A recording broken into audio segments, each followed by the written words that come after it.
Good morning, viewers and listeners. Another interesting, fascinating day in our Mayfair offices in central London for the British Business Podcast. I'm delighted to welcome Kevin Brent from BizSmart, and who's an entrepreneur. He's a founder of BizSmart. He's also an author.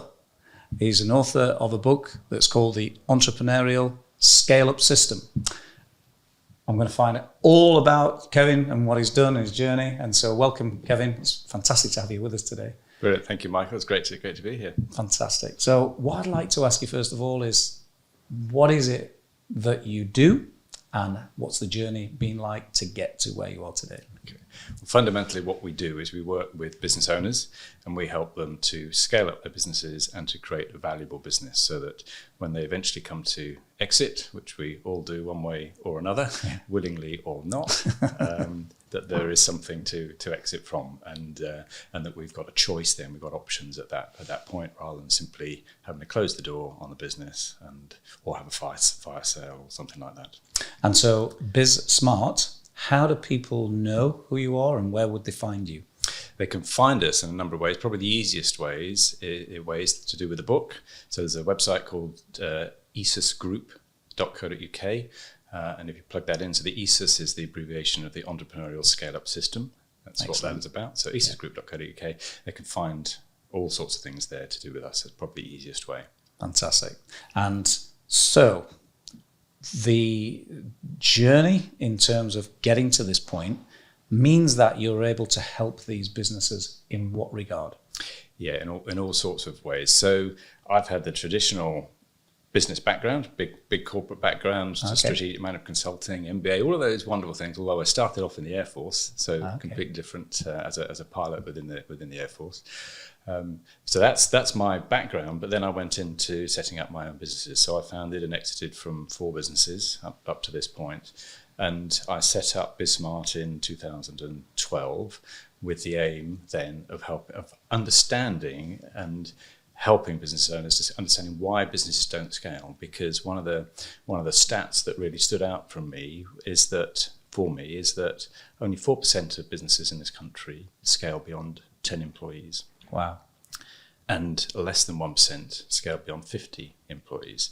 So we've got 96% of all businesses have fewer than 10 employees. And I wanted to understand why that is, having set up a few of my own businesses. And some of them went better than others, and learned some of the struggles in doing that. I want to understand some of those reasons, and also whether people actually want to scale up. It could be that all of those 96% are quite happy lifestyle being business. a solopreneur, lifestyle business, whatever. So, but what we found is that there's a significant chunk in there that have the potential to scale. They've got the right kind of business that could scale. They're the right kind of people, but there's a few things that they just don't quite get right to unlock that, and that's what we're about. Okay, so you mentioned being a pilot, and so you were in the RAF, and so how did that come about? Before you joined the RAF, what was your sort of upbringing to get you to that, and then through that to get you into normal, what we would call maybe corporate life? Can you just give us 2 minutes on that? Yeah, so I had a usual school background. I was very much into my sport and all of those things. I used to do a lot of athletics. Okay. That was my thing, really. My interest in the RAF started at the school. We had a choice on a Wednesday afternoon of either doing community service or joining the CCF, the Combined Cadet Force. Oh, wow. I decided to join the Combined Cadet Force, decided on the RAF side, because I thought, well, you know what, maybe as well as doing all the drill that you do in the Army side and all the exercises, maybe I'll get to fly a little bit as well. And that's what sparked my interest in the flying. I then went on to do a flying scholarship while I was at school, so I got my private pilot's license at the age of 17 before I had my driving license. And then went on to get a cadetship with the RAF, where I was sponsored through university to read electronic engineering, but then go in as a pilot in the Air Force. How long are you in the Air Force for? Not for very long, for about 5 years in total. I went through all of the officer training and the basic flying training, and I didn't make it all the way through. I had to come out due to a medical problem in terms of it was with my eustachian tubes in the ear, was unable to clear that with all the pressure changes. Of course. And that meant that I couldn't really continue with the fast jet flying. Was that a real disappointment? It was. It was. That was probably one of the low points then. And of course, I'm then faced with the choice of staying in the Air Force when really my passion to do with the Air Force was the flying side. Frankly, they obviously wanted me in as an engineer, having sponsored me through university to do that. Sure. But I took a look around, and I some of the people that you don't want to be around in the Air Force are flight lieutenants that ex-pilots that have ended up staying in, and they get stuck as flight lieutenants, and because they've got a chip on their shoulder, haven't quite made it where they want to get to. Flight lieutenant is the sort of rank you get to just on time. Squadron leader is the next one where you have to do it on merit. And I didn't want to be a frustrated flight lieutenant, basically stuck there wishing that I'd done something else. So at that point, I fell back on my second love at the time, which was business. At university, I'd had a bit of a brush with a couple of business owners, and really got into that, and that set my ambition then to very much get into. Can you remember business. what the business, of course? It was actually it was a relatively simple business. It was property development. Okay. And I remember being very attracted by this guy and his business model in terms of how he would be able to get the funding to buy the properties, and how he'd got all of the people lined up to be able to do essentially the work for him within that, and how he built a very successful lifestyle through property development. It gave him a little bit of an insight into some elements of business at that time. So what happened next? When I left the Air Force, so then it was what do I do? What do I do next? What's my next career path, if you like? And I looked, especially after that disappointment. Yeah. So I looked at wanting to get into a senior position in business. I was thinking not at that time necessarily about starting my own business, but about getting to the top of a business. And I looked at different areas. Marketing was something that really interested me. But again, at that time, certainly, it was quite hard to get straight into marketing into a major company. So I went into sales. I chose the pharmaceutical industry. And I carried the bag for a couple of years before then getting promoted into head office, and then going through into the market research department, and then to the new product development department, product management, business unit management, and progressing up that way. Before then, deciding that once I'd reached the level where essentially I reported into the general manager of the UK, that to progress any further, I probably needed to get a more rounded business education, which is why I chose to go and do an MBA at INSEAD. Wow, okay. And how long, so once you got onto the MBA, how long was that for? 3-5 years? No, the MBA was a short program. It's basically a year. Okay. So it's very, very intensive program. It's an MBA where there's people from all over the world, which is one of the real beauties of. Where was this at? This was at Fontainebleau in France, so just south of Paris, and it's one of the top business schools in the world. And as I say, it's a very condensed program. You work extremely hard, and you do a lot of working in peer groups as well, which, as we talk a little bit further, you might see some of the relevance of that in what we do now with our business owners. So you finished this particular business school, and then you're now in this world of business. Had you got a vision? Had you got a purpose? Had you got an objective as to what it was that you'd had this property development? Was there a path for you? Not hugely at that point. The path for me, I was very much on a learning pathway, and business is something that's always interested me. Almost in the same way that maybe a strategy game might interest people that are into those sort of things, And I look at business a little bit like that. So I was really looking for all of the sort of things that make businesses tick. What makes them work? What makes them not work? What are some of the principles that we need to think about? And so I was fortunate enough to join a strategic management consulting company called Maricon, and they focus on value-based management. So that's all around maximizing shareholder value, which basically increasing the value of the business. And it was that, I think, combined with some of the things from doing the MBA and the business experience that I'd had prior to doing the MBA, because I did quite a lot of business experience before that really got me into the thinking about, okay, well, there's something here that might work with smaller businesses, because most of that was with larger corporate type businesses, certainly the value-based management side of things. So what really interested me then was how do some of those things, which are great, Yeah. but how do they apply to us as small businesses? Nobody wants somebody speaking an MBA language and all of the corporate speak and all of that when you're when you're running a electrical contractors company or something like that. It's got to be relevant. Yet some of those principles very much are relevant, because we know that the majority of us running businesses will build a business that gives us a salary. We're probably going to earn less than we would if we went and got a job somewhere. We're probably going to work more hours. We didn't realise this when we started it. We end up working more hours. And if we don't have something to show for it at the end of the day, what's the point? What is the point? Absolutely. You don't even get a carriage clock.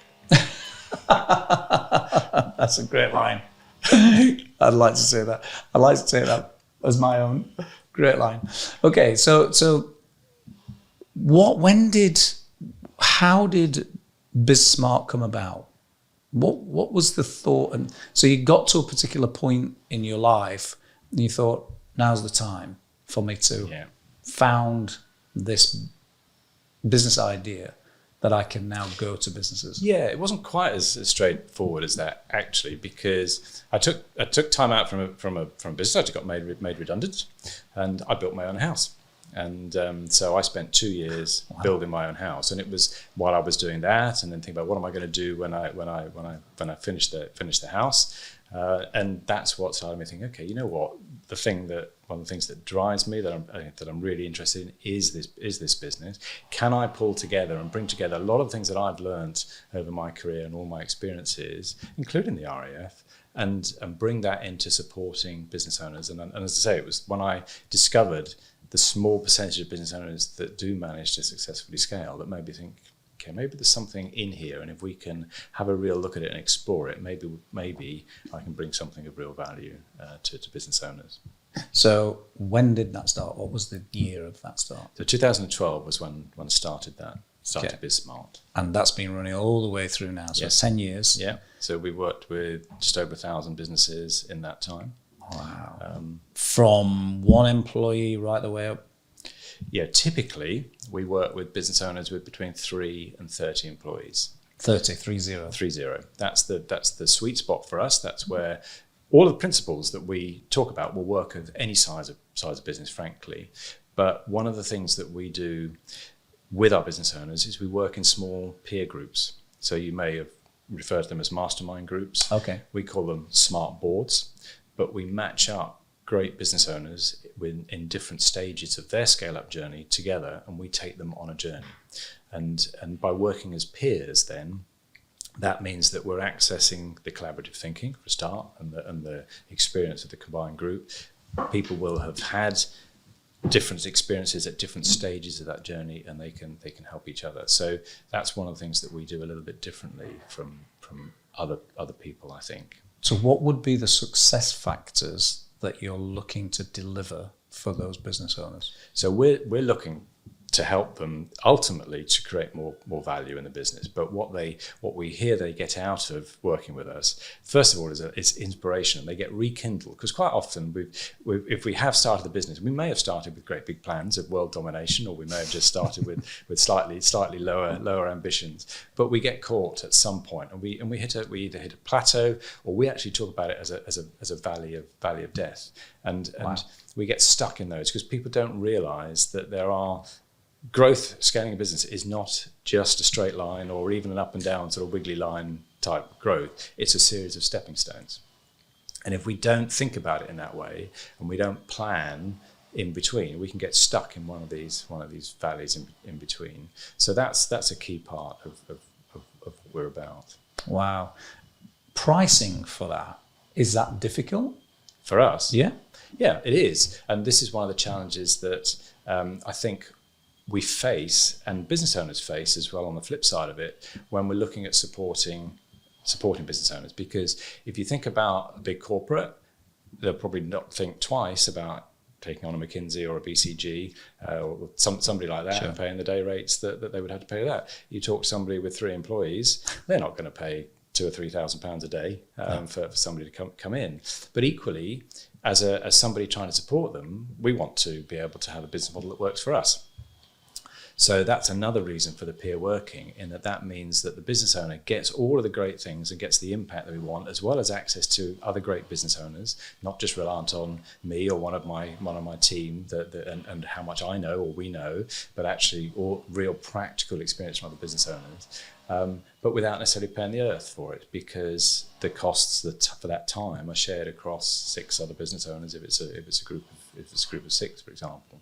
So the pricing is key, and that was one of the real challenges when I set up the business in 2012, was how do I make this work?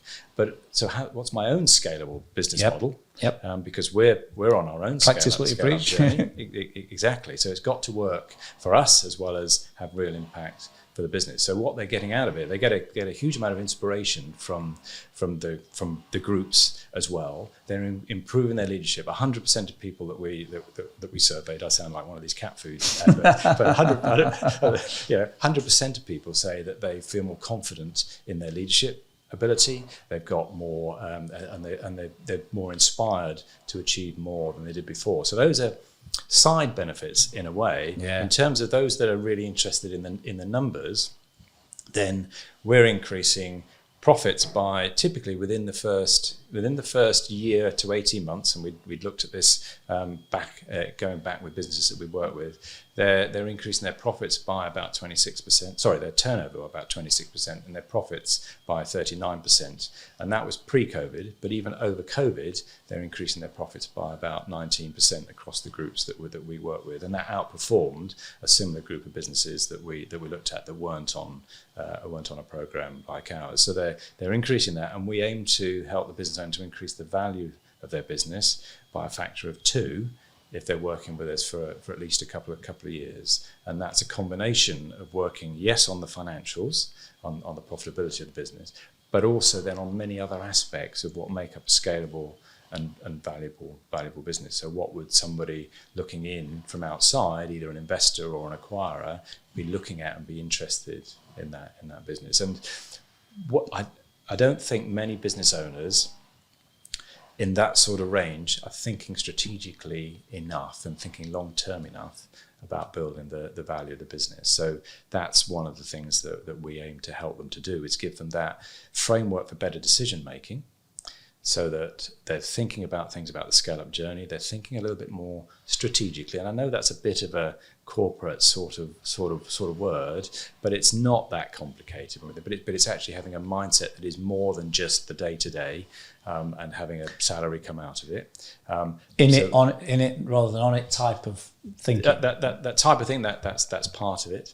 So in order to make better decisions, we're given that framework so that over time they become unconsciously competent, if you like, in making strategic decisions, but also that we're helping them with the habits within the business, because those are the 2 key things really that stop business owners scaling, is thinking strategically enough, having that mindset, and then having great habits. Want the corporate speak, processes, but habits essentially within the business that mean that they can regularly be keeping on top of the execution, the things that need to be done, but they've also got a way that they're teasing out the expertise within their businesses and exploring with other people maybe outside of the businesses, hence the smart boards that we run, so that they're not just being insular in their own businesses and being too narrow-minded. You mentioned the C word, COVID, and you've been doing this for 10 years, 12 years, 2010, 2022. Yeah. In that time, you've gone through a whole host of things. COVID, of course, is the one that everybody now asks the question. How did it impact you? And what did you see from your clients and what they'd have to cover and cater for and actually cope with? So from our clients, because we work with a whole range of clients, we saw a whole range of outcomes for them. The ones that really survived well and worked really well were really clear about what it is that they're on this planet for and what their business is for. And their purpose. Their purpose, essentially. Because if you're really strong on your purpose, and then the way you're delivering on that purpose can't be done anymore if it's face-to-face. So if you're a gym, all right, and you can't have people come in, doesn't stop you helping to improve people's health and fitness and wellness.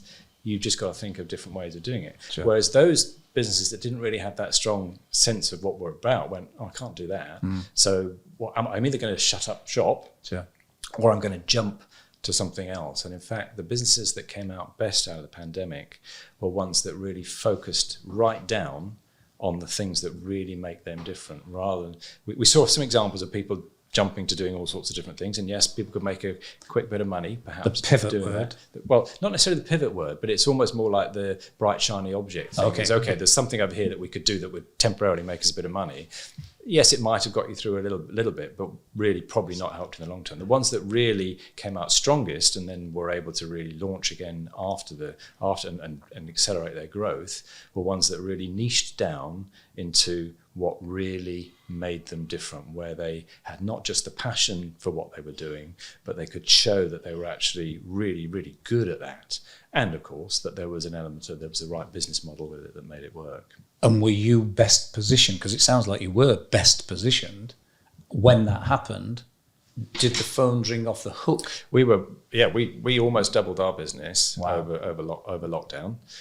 Partly because of that, partly because we were very clear about what we did, Sure. but also because we were already moving to a slightly online model anyhow. Okay. So when I set up the first smart board back in 2013, the intention at that point was that we would set up a network of online smart boards. So right, going back to then, it was too early. People weren't ready. The technology wasn't really quite good enough to do it either.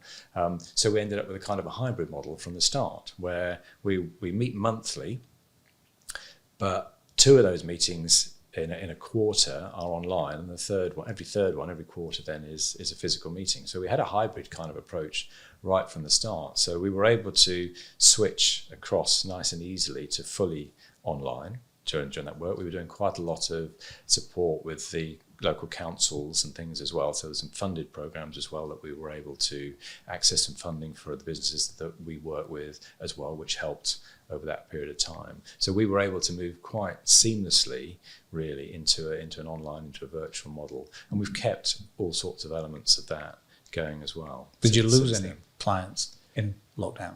I don't think we lost a single client. Wow. We had 1 or 2 clients that were in industries, and this is a really good lesson. One of the principles of building for value is that you haven't got all your eggs in one basket, right? So you rather than doing more and more with fewer and fewer clients, you're actually doing something very specific, so maybe less, but with a wider range of clients. So spreading the risk is one way of looking at it. And one of the lessons that we learned actually, and one of our major clients learned as well, was it's not just about whether you've got thousands of customers paying you a small amount of money every month, because you think, oh well, if I lose a customer or 2, it doesn't Sure. make much difference. It's also about the sectors, of course. Yes. So if all of those thousands of customers are in one sector, like the leisure industry, hospitality and leisure, then you're probably going to be in trouble. And one of the clients we work with was over-reliant on that sector. But they were able to reposition within that. They did have to do some trimming, and because the first thing was to, okay, well, let's make sure we survive. Yes. But then it's about, okay, well, where do we focus on? Are we going to shut the doors for that period of time, or are we going to look at other areas of the business? And they were able to invest in other electronic point of sale systems and software that they were doing in that period of time, because they built up a bit of a war chest in the meantime. So when things did start to open up again, they were in a position to capitalize on that. And of course, any crisis, any challenge, any change throws up opportunities. And we can, again, it's sort of a bit of a mindset thing, isn't it? We can sit back and go, oh, woe is me, all of these things I can't do. Or you can say, oh, okay, there might be an opportunity over there. And we've seen examples where, whether it be from members of staff, because there might be people moving businesses, or whether it's from businesses themselves that are actually starting to struggle and they maybe become an acquisition target. And so instead of having, again, that mindset of, oh, it's all really difficult and I'm just thinking in here, it's like, okay, well, actually, it might be that some of my competitors are struggling a little bit. It might be a good opportunity, if we can raise the funds, to perhaps go and think about acquiring somebody so that when we're up and running again, or when we come out of all the constraints, that actually we're in a much better position to capitalize on that. And maybe there's people that come with that as well. So if we haven't quite built our strategic leadership team, maybe we've got a couple of gaps. Maybe if we look for a smaller company that we can acquire, but there might be an individual in there or individuals that would also plug some of those gaps. We're strengthening our people, our organization, as well as maybe acquiring more customers and increasing our turnover.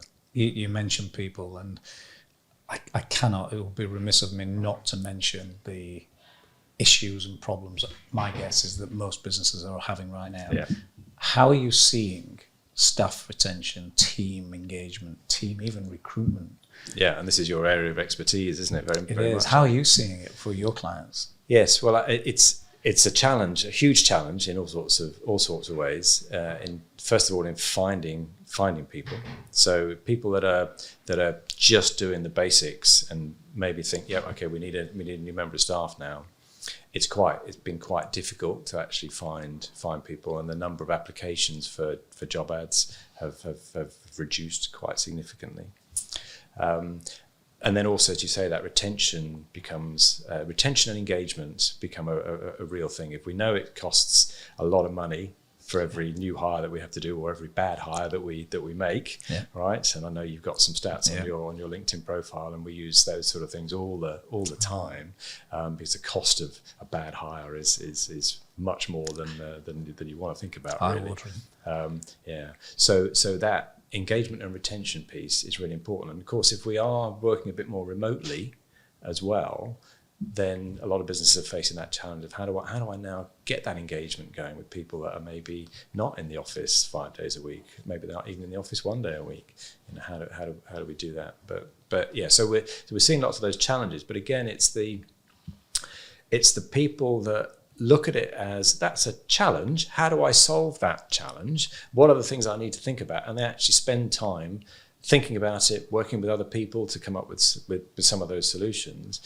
And they're then thinking ahead that are the ones that are coming through that. So with the recruitment side of things, for example, one of our clients was looking at how do I find people at an earlier stage? If I wait until they're developers, software developers, and they wanted people with particular software skill in programming language called Ruby on Rails, quite a niche skill, and command quite a high premium salary. And this is a small company that we're talking about. So if he goes looking for these people, A, he's going to have to pay a big salary, and B, there's not many around and he's competing with the big companies. So he started thinking a little bit creatively. Where can I get into the journey of a Ruby on Rails developer earlier, so that actually I can get in before the bigger boys start, and also before their value is much more than I can afford. Okay. So he started looking around colleges and where do these people train? And he put himself forward as a lecturer, and so he was running a couple of modules, getting insights into who's good within those, but building the relationships. But the other thing that he did was he recognised that actually it's okay that he might train somebody up, give them the experience in his business, and they might leave. And once he got comfortable with that was okay. And of course, not everybody did leave, so some people stayed. But yes, every now and then somebody might be there for 3 years and then goes, well, actually, I could get double my salary by going to this company in London or whatever. But he was okay with that because it's from the start that was his expectation. There's a classic saying about treating people, not just team members, staff, well, so that they don't leave. And all of these things are there for us all to be inspired by. Yeah. Yes, isn't Richard Branson that says something like you train them well enough so they can leave and treat them well enough so they don't want to. Exactly. Yeah. It's classic. It is fascinating the way you're setting this sail here this morning about the whole thinking part. I come across a lot of business people. I say people because in a business there are lots of people that are there to deliver on, let's say, an operational front, tactical delivery. But there are also middle management, there are also senior management, there are also actual controllers, and then there are owners. And sometimes they are separate. What's been fascinating to hear from you this morning is the thinking. And I think that thinking is in short supply. And so listening to it made me think about my own business and how we do things. And I certainly will go away from today listening to what you've said about thinking about. So here's something. You hear this strategy word all the time. Every day, don't we? And we either use it flippantly, right? Or we get frightened by it and go, okay, well, what strategy sounds like something a big company does. Right? But essentially, if we want to make good long-term profits, superior maybe to our competitors, there's only really two key things that we need to think about, two key things that we can really influence that will drive our potential to make those. The first is, I've got to use the MBA bit first, is what we call our participation strategy. Essentially, what markets are we going to play in? Or if you want to use a sporting analogy, what playing fields are we going to play in? What competitions are we going to be part of? Right. So which ones? Because some markets are more attractive than others, and in some markets you can be an average player, you can be average at what you do, and make a lot of money because actually the market's a great market. In other markets, like I don't know, let's say double glazing, right? Very competitive, very price sensitive. That's not really an attractive market because you've got too much competition and too much price competition going on. So that's one thing. Which markets are we going to play in? So we may have skills that mean that we could move to a different market, a much more attractive market. But that's one thing. So which playing fields? But the other then is what's our strategy to win on that playing field? And there's only two elements of that. One is our offer. Is our offer better than somebody else's? And the other is our cost position. Can we do the same thing as somebody else at the same price, but for less money internally? It costs us, so we make superior profits. Once you look at it that way, you go, okay, well, I've got a little bit of a framework to start thinking. So what is our competitive advantage? Have we really got one? We did a little bit of survey with the challenges of business owners. 80% of business owners we surveyed said they've got a USP, a unique selling point. I was a little bit surprised it wasn't 100%, right? But okay, yeah, well, the other 20%, right? But 80% said that. But if you actually look at them and you ask them a couple more questions and find out teeth beneath, does that translate into a competitive advantage? Less than half of those 80%, it's about 38% in all, actually have something that they would say was a competitive advantage, really. And those sort of questions are, because if you've got a competitive advantage, if it's an offer advantage, you should be able to charge a premium over your average competitor and still grow at the market rate, still get your fair share of the business. Or if you choose to charge at the market rate, you should go faster than the market. Otherwise, you haven't got a competitive advantage, right? Or an offer advantage. Yes. With a cost advantage, there should be something about what you're doing internally that means at the same price as somebody else, you make more profits, higher profits. So if you haven't got either one of those two things, you need to really think about how do you get that? Am I going to do it by offer? Have I got the best service since sliced bread and everybody's going to want it because I can show that it's so much better than anybody else? Or actually, am I going to invest in that new bit of machinery? Because if I've got that bit of machinery that helps me clean driveways faster than everybody else, then I can do a driveway job with half an hour setup time instead of a 2 hour setup time, and I can do 5 jobs in a day instead of 1 job in a day. I can charge the same amount of money per job as everybody else, but I can do it much more efficiently. So you've got to think in those sort of ways, because if you want to scale, if you want to grow, because scaling is not just growth. It's not about growing our headaches even more, because that's typically what happens when we just get more clients. We just grow the headaches that we've got. It's about growing your profitability and your value at a faster rate, and your top line essentially at a faster rate than your cost base as well. So that we've got something there is a benefit to that scaling that gives us more chance of then making superior profits without it becoming too onerous to run. And we see a lot of our business owners that get to the point where they've got a successful business, and this is why we talk about the 3 to 30. If you've built a business with 5 employees, you're turning over maybe £500,000 or something like that, you've built a successful business. That's great. Don't let the government tell you you're a micro, right? Which is what they would class you as. Yeah. You've built a successful business. But you might be getting to the point where it's becoming a bit of a headache. It's now a challenge to manage the customers we've got, manage the people that we've got, and maybe the cash isn't coming out. And you might be thinking, how on earth could I cope if I had 10 employees or twice the number of customers? And really, we should be thinking about things like, if suddenly we had 5 times the number of customers knocking on our door, could we cope? Wow. Right? At this point, I want to ask you, Kevin, because we could do another podcast. Because the things that you're talking about here, I would guess every single business owner and controller would be looking to ask themselves. And I think already I've got 5 or 6 things I want to talk to you separately about in terms of my business. But because of time, what I'd like to do is ask you, is there anything that you've missed out today that you absolutely wanted to share with the viewers and listeners out there? Or have you covered quite a lot of ground? Are you happy with the I think we've covered quite a lot of ground. I think one of the things that I want to say is we're not trying to come into a business and be the typical consultant that analyzes your business and then tells you what to do and then goes away. Okay. Right?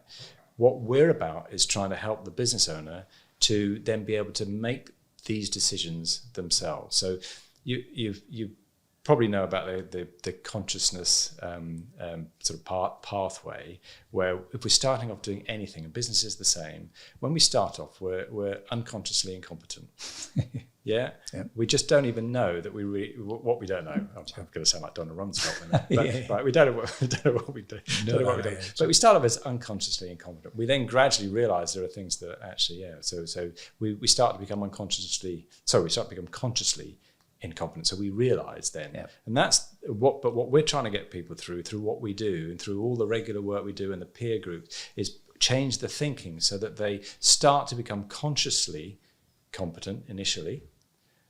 But then, and we've seen this with a number of businesses we work with, they then become unconsciously competent, so that they now are just making the right decisions without really having to think too hard about it. It almost becomes like gut instinct, because they've had the framework, and that's the Scale Up Journey framework that we've talked about, and we talk about in the book, in the Entrepreneurial Scale Up System, and looking at that framework. But it's then also regularly having the opportunity to discuss some of these decisions with other people, and have other people challenge your thinking, and shortcutting therefore all of the mistakes that people might make, or the research. So that's you make it sound so simple, and no wonder you've been so successful.